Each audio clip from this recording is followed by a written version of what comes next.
You track your budget, you minimize your expenses, and you save what you can. Yet, even when you follow the math perfectly, your family's financial growth often feels constrained by a limit you can't see. These invisible barriers trace back to spiritual legal frameworks that dictate the limits of what your household math is permitted to achieve. To address these limits, you need to get your strategy onto paper. Grab a pen and a piece of paper now. We are going to draft your generational wealth blueprint together, following a specific structure as we go. Securing a legacy requires neutralizing these spiritual barriers while simultaneously establishing a concrete, written action plan. We begin with Section 1 of your blueprint. Write down any specific, recurring financial hurdles in your family history.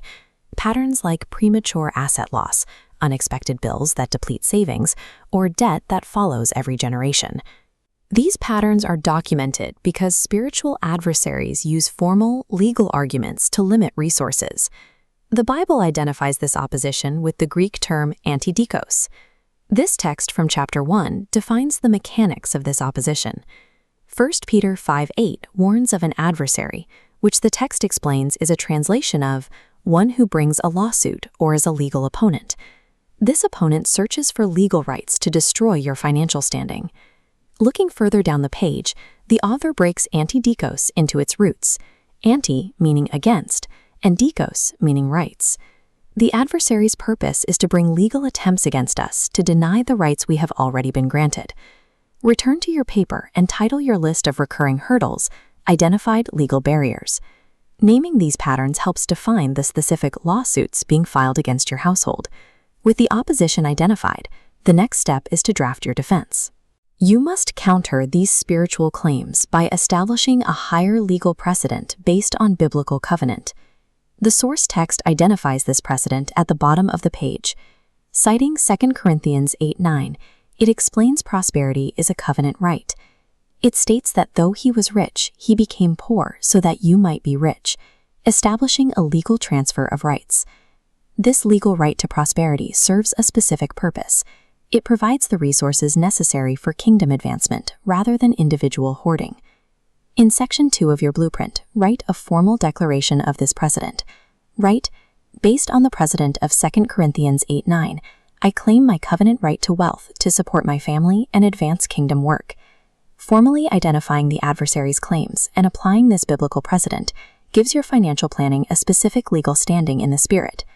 Once the foundation is set, you must define how those resources will be used. Wealth that is secured without a long-term vision tends to erode the character of the generation that inherits it. A complete family vision includes 3 parts: investment principles that honor your values, long-term goals for charity, and character expectations for your heirs.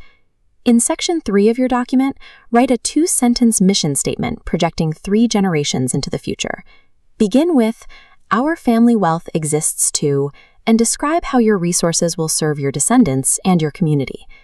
Just as a court ruling requires enforcement by local authorities, a spiritual right to prosperity is maintained through consistent earthly management. This requires specific daily systems. You must adopt habits that ensure every dollar is accounted for, such as tracking expenses daily and implementing a zero-based budget at the start of every month. To maintain alignment within the household, you also need a family wealth meeting.